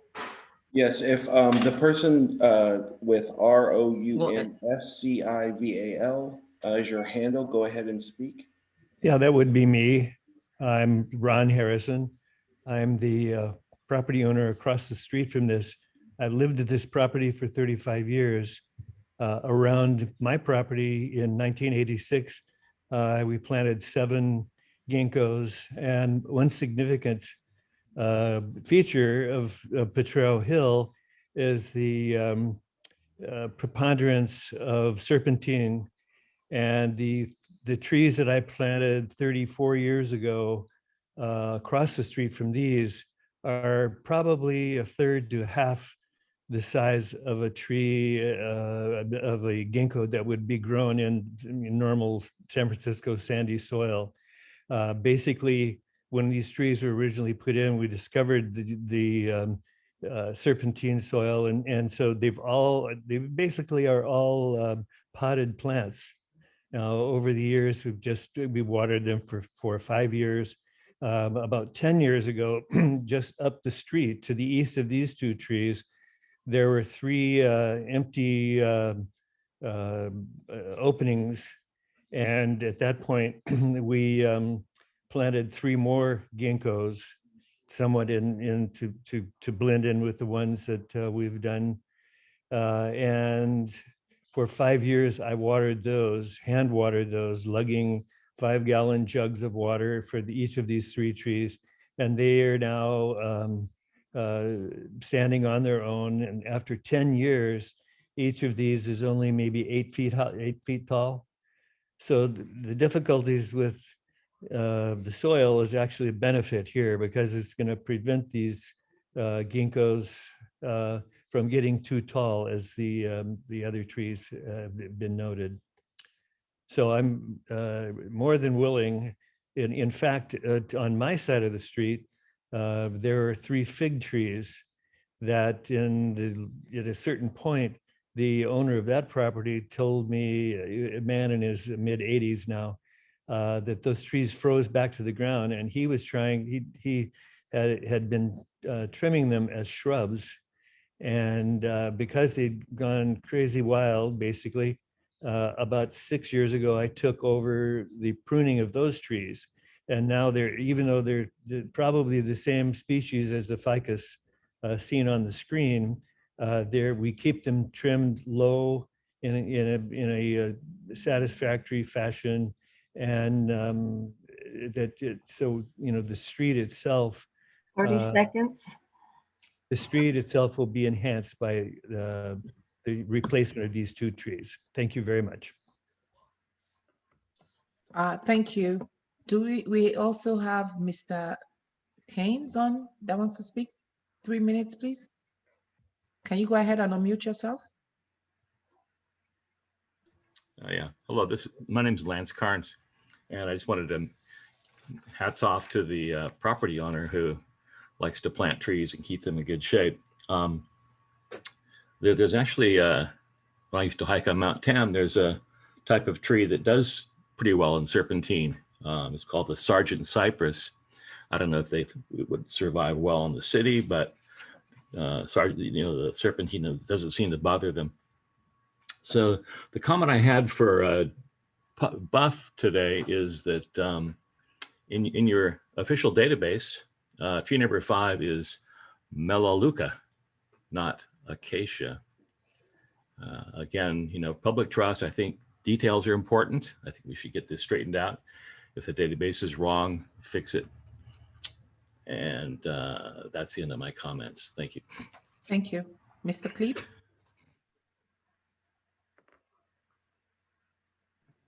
Can you hear me? Yes, we can hear you. Thanks. So these 2 trees are right around the corner from my house. And one of the reasons I'm really familiar with them is because I planted trees with Friends of the Urban Forest, both to the east and west of those on Vermont and Kansas on the same block, both of which were supposed to be cared for by the high school and none of which were. So like my neighbor Ron, I started watering those trees years ago, and now they are thankfully established. But it was in the process of that watering that I met Ron, the gentleman who lives across the street. And he mentioned to me that he had helped with the ginkgos that are to the immediate east of the trees proposed for removal, and that he had cared for those. And I feel very grateful to have a neighbor who cares for our neighborhood like this and who cares for those trees. I'm going to go against the grain a little bit here and ask for replacement trees other than ginkgos for a number of reasons. First of all, because there are a disproportionate amount of ginkgos in this particular neighborhood and even on that block, which goes against the city's stated goals of biodiversity. We've already got 3 on that north side of the street, and then there are the ones in front of Ron's house. There are ones up and down Vermont as well. And ginkgos add very little in terms of climate benefits. One of the reasons that they grow so slowly is they sequester carbon at such a slow rate. Furthermore, they do not support our local ecosystems in terms of habitat because they're not a native species. I understand none of our street trees are, but these are particularly poor in terms of supporting ecosystems for habitat and for food sources. So, for a world that is all connected, that needs to be supporting our ecosystems, this is not the tree to do it. And now we've got tons of them in this particular location. Also, because they grow so slowly, they are very susceptible to vandalism. And that's evidenced by one of the ginkgos right across the street from these 2, that when it was planted was torn down by a student over at the high school, I am told anecdotally, and now is basically just a branch that is growing out of the ground and will never become a full tree. And yet here it is taking up one of those basins. So ginkgos, I'm putting in a plug here for all of these reasons that the replacements for these 2 basins not be ginkgos. And finally, I just want to reiterate my comment about wood use. This is the second example on one agenda of how we could be doing this, but we're not, and not following our own urban forest plan. 30 seconds. Especially because this is right next to a high school that's got its own outdoor community garden and a lot of sort of outdoor engagement. Seems like lumber from a tree right next to it that we're cutting down is kind of a no-brainer. So I would like to ask the city to work harder to implement that part of its urban forest plan on this matter. Thank you. Thank you. Okay. In the absence of any other public comments on this agenda, on this order number, we're going to move to the 7th one. Order number 204262, and this is to consider the removal of 2 trees adjacent to 1601 Almond Boulevard and also 1617 Almany Boulevard. Go ahead, Chris. Thank you. Good morning. This is Chris Buck with Public Works, Bureau of Urban Forestry. And thanks everyone for hanging in there today with us as we go through these cases. I think we're on our final one here. Let me move on, advance the PowerPoint here.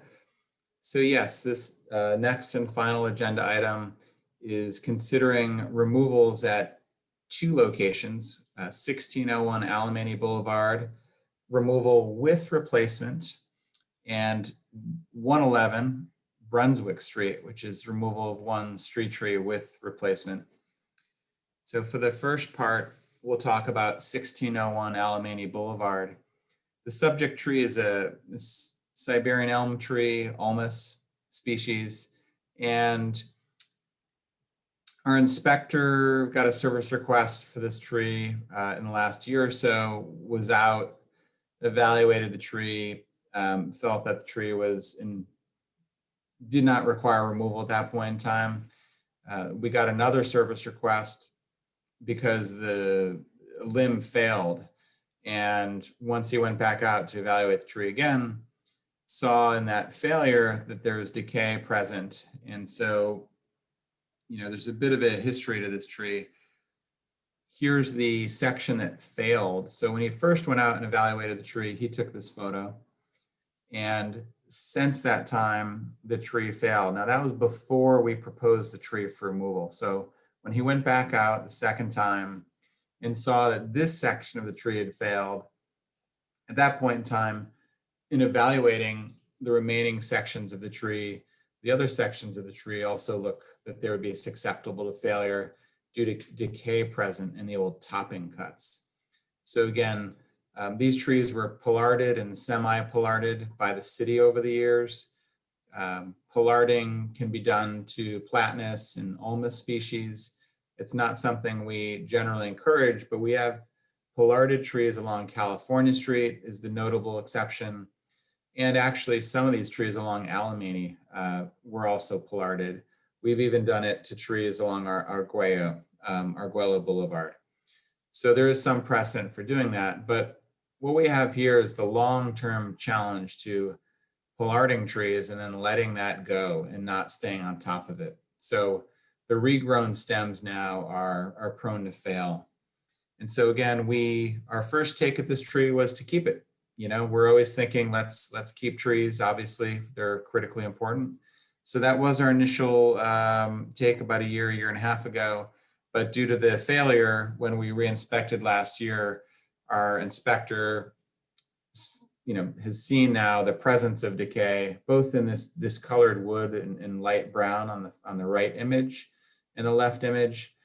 Also, there's a whitish decay conch, which is a type of shelf fungus that signifies the presence of decay.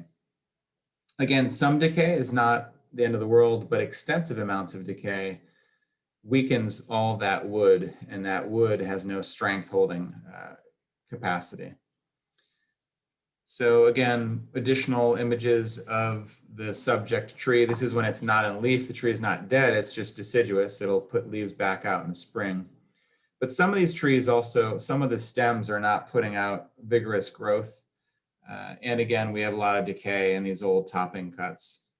Now, originally, I believe our inspector had proposed removal without replacement.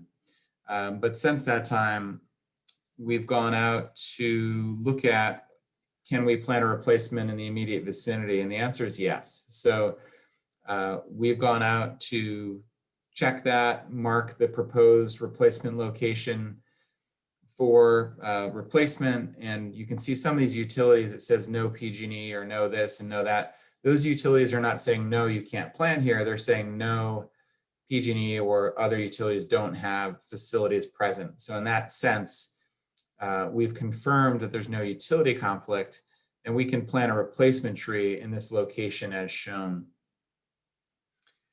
So again, this will be a removal of one elm tree that's in very poor condition, in this case with replacement. The reason that we're moving it away from this site is the utility pole and the driveway entrance. And I don't recall off the top of my head if there's a street light pole there, but that would be an additional concern. We really want 5 feet of clearance from trees and utility poles so that trees aren't damaged when when there's routine work that occurs on a utility pole. So based on utility infrastructure clearances, the replacement will get shifted to the other side of this utility pole. The next site that we're considering in this agenda item is the removal of a Japanese black pine tree at 111 Brunswick Street. This is technically within the public right of way. So most street trees you think of as being planted in the sidewalk towards the curb. This tree was planted by the property owner, possibly a previous property owner, not a tree that was planted by the city, but because it's in the public right of way with the passage of Street Tree SF, we now maintain all of the trees in the public right of way. So in this particular case, we are proposing the removal of the tree. It's planted way too close to the facade of the building. There's damage in the sidewalk. The tree, because it's so close to the building, has not been successfully maintained. The tree has been topped in the past by the property owner. I can check if a fine was issued, but it again is a tree that's the wrong tree in the wrong place, without a doubt. It's been there a long time, but it's time to remove it and replace it. The good news is there is room, just detailing some of the damage here that the tree has caused. So we do not, as a city, we do not want to keep a tree that was planted without permission, wrong species, wrong place, and let it sit here and damage a home and then be liable for that, reimbursing the property owner. It's not how we wish to spend our tree maintenance funds. What would be a much better way to spend them would be to plant the replacement here in the sidewalk towards the curb. So we have room for replacement, much more appropriate, and we can maintain that tree into the future. So this is removal by Public Works of this pine tree with replacement. Again, we would replace with a 24-inch box within 6 months of removal. And that concludes the staff presentation for these 2 items. Thank you. Do we have an appellant on this one? I know it was appealed, or there was a protest, right? Do we have an appellant before we open up for public comments? We likely won't have an applicant, but Okay. well, let's see if perhaps the Okay. owner. So we have public comments. We have Mr. Nolte, 3 minutes, and then we have Lance, and yeah. So those are and we have a calling number. There's no way they can show. And we also have Randy with his hand up, and then there's a calling, but I guess they can't raise their hands. So we're going to go in the order of Mr. Nolte, Lance, and Randy. Go ahead, please. Jim, okay, the person you Hello, called can in only one person speak? *9 and *6 if they Yeah. want to raise their hands. Okay. So Alright. go ahead, Mr. Nolte, 3 minutes. Okay, first of all, I want to start with the prior order, number 6. I was not able to speak. I had my hand raised and nobody called on me. So now we're moving to order number 7, District 11. The issues I see here are several interesting things about the trees. We have an elm tree and anyway, so my question would be about the one on 1601 Alamany Street. The issue would be why was it planted too close to the driveway, and it could have been hit by going in and out of that driveway. And then next we move on to the next item, which was the one at Brunswick. That issue, again, I think the issue, again, because it's in the public right of way, I think it is appropriate for it to be removed. It is just probably destroying the foundation of the house. And that's the end of my public comment. Thank you very much. Thank you. So we have Lance.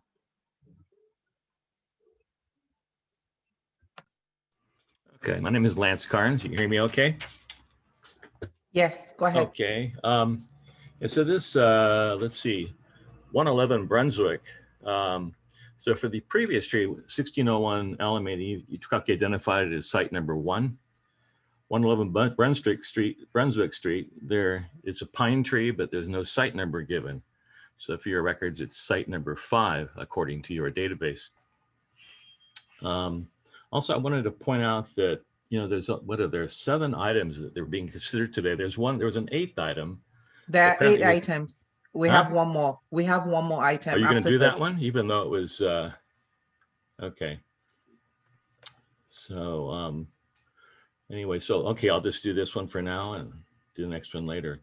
But I just like, again, you have a database with lots of information in it from inspectors over the years. And I'm concerned that you walk around and kind of look at the tree, but don't look at your records. Don't look at the history of the tree that's actually recorded in your database.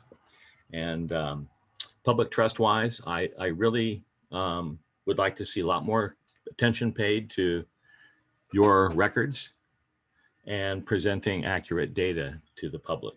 Thank you. Thank you. We have Randy. Randy, I believe, is also the calling. Go ahead, Randy. You can unmute yourself.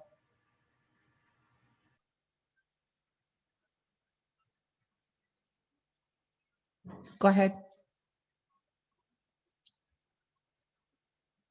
Randy, you're muted.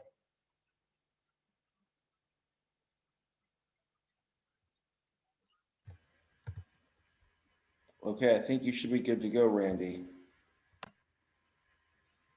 Randy? If you're having technical difficulties, you can send in a chat. If you can't speak, we So it can looks also. like, Randy, you have your phone and your login enabled, and You're not muted, so go ahead and speak if you're there, Randy. Well, he sent something in the chat. And in response to your question, no, the next order item, which is the last one, is 204263. So in the absence of any other public comments, we can move to the next and the last agenda item.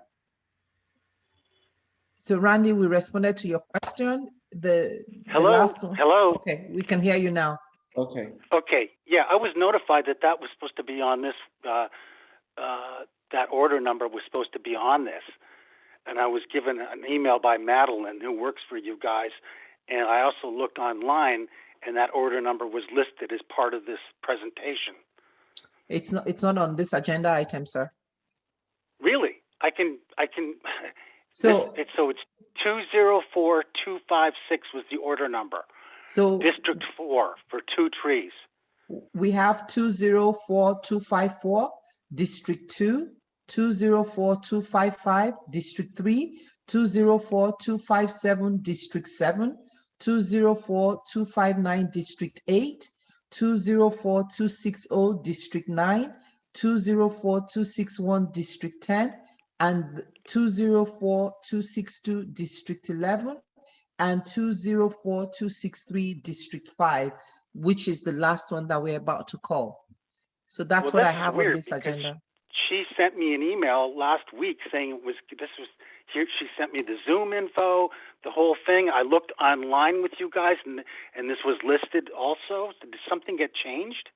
Chris, do you have any comments on that? Thank you. I have a feeling this is exactly, this is going to be the next item. That Okay. it's within District 5. So I believe that it will get addressed in the next item after this one. Okay, so it Is was that the probably Waller just and combined. Fillmore? That it absolutely, exactly. Yes, Well, so it was the- combined. good. Okay, Oh, so, okay, thank you. okay, Yeah, so sorry that for that brings us, yeah, so there's a combination and I could read it.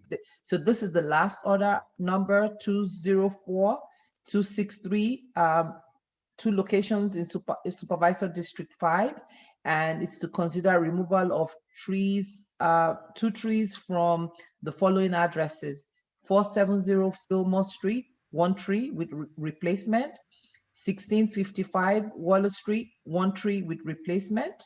So that's what we're going to be talking about today. Yes, and just a point of clarification, Jamoke, it does say on the agenda on the website as well as here that this order supersedes order 204256. Yes, it does say that on this. Yeah. So that is. Thank what- you. So that supersedes that. Thank you. Go ahead, Chris. Thank you. This is Chris Buck with Public Works Bureau of Urban Forestry, and do want to apologize for the confusion.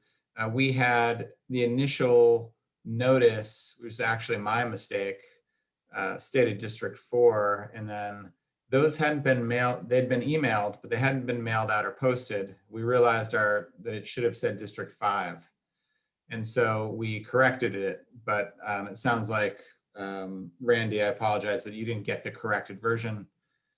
We're here though, and you're at the right place. So again, just big picture, we're digging out from a backlog. And so it's been a highly unusual situation for most people in the world in the last year. One of the downsides is our clerk was actually assigned to work at the morgue for a number of months in response to COVID-19. So many departments can play the violin and talk about the impacts to their department on during this international crisis. So we have had to try to dig back out, and we unfortunately have made a couple of missteps in our accuracy with announcing these. And so we're working to be better all the time. But certainly once we climb back out and we're only having 1 to 2 hearings a month, we'll be in much better shape. And I think we're getting there. Thank you. That said, we'll move on to the last couple of items here. And I misspoke last agenda item when I said it was the final one on the agenda. So that was my mistake as well. So the first one we'll consider as part of this next item is 470 Fillmore Street, which is a removal with replacement by Public Works of this ficus tree. And so we have concerns about ficus trees in the way that they've structurally formed over the years. Many municipalities across the country now understand the critical importance of ensuring that young street trees are pruned to enhance better structure.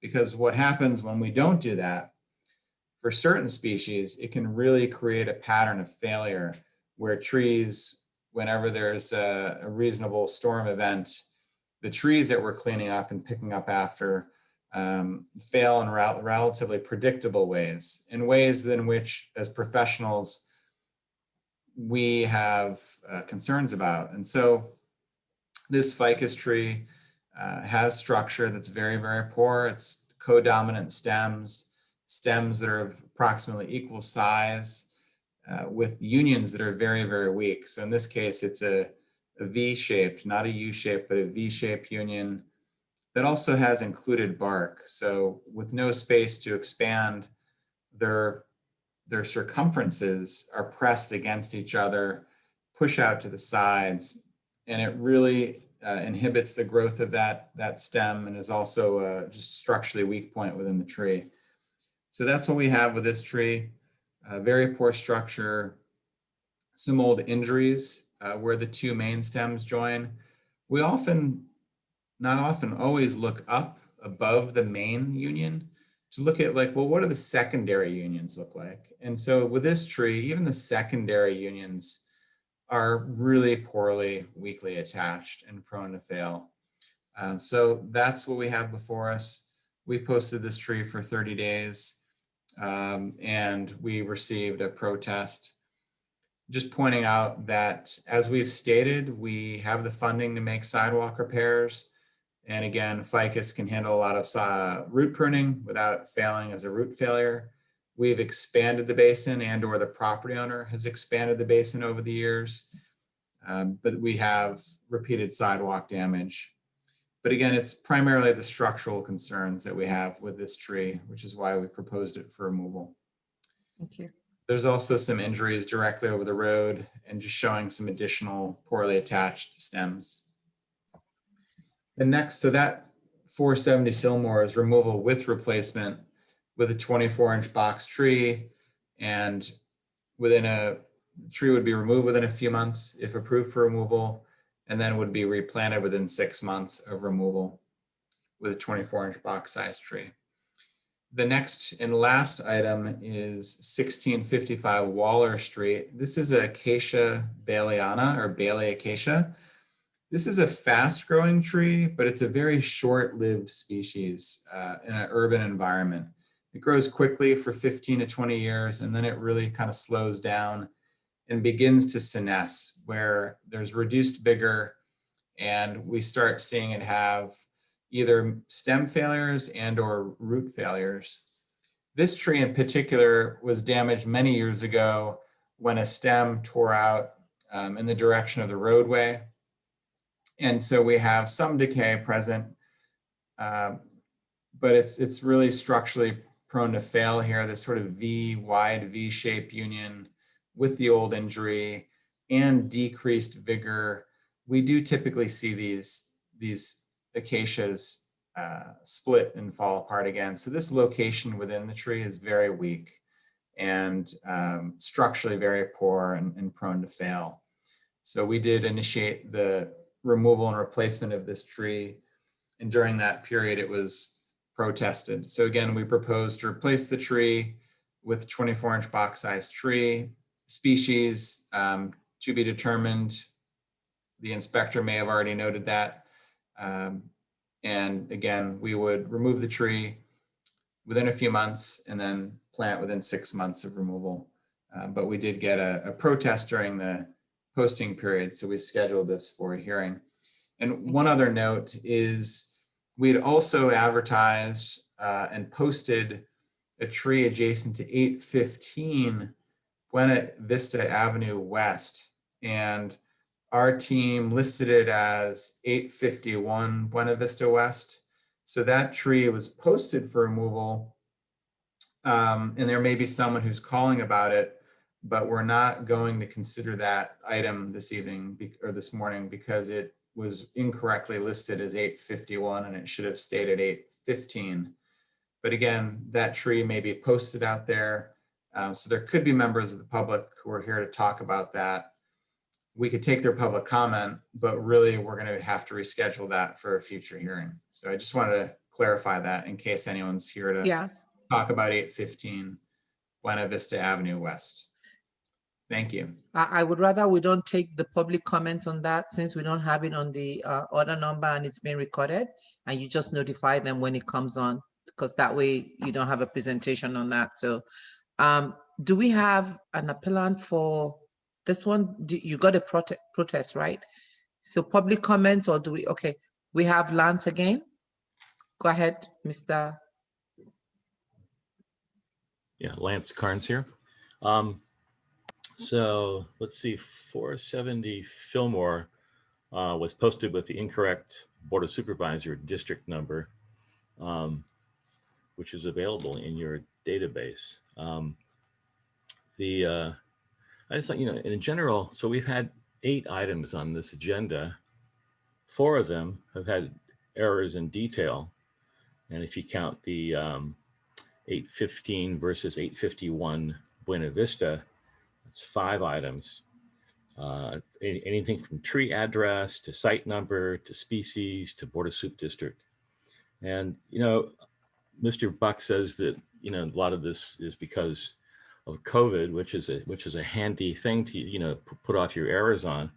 I've been following tree activity with Buff for 2 years prior to the COVID thing. And I would say the number of errors is probably the same, you know.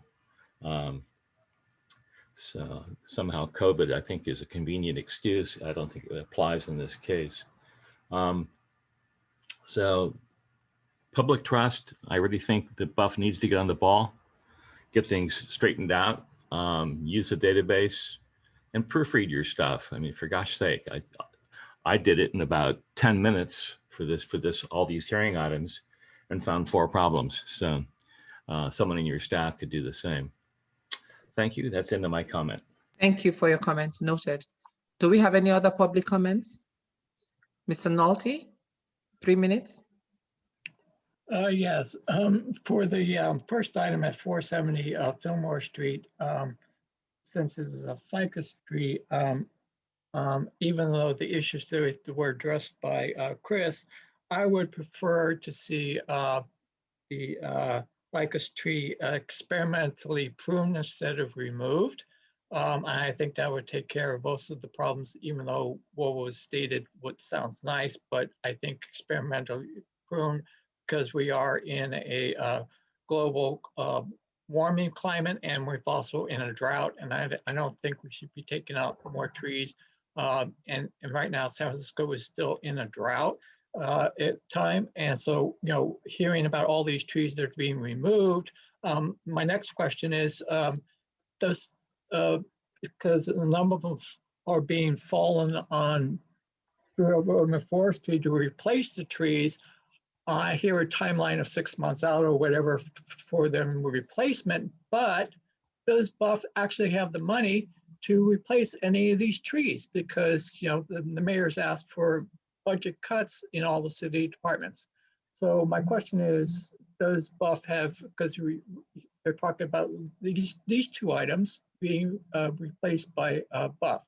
So I would want to know if you have money and if you have budgeted the money for the replacement of these trees within this year. Thank you. Thank you. Do we have any other public comments?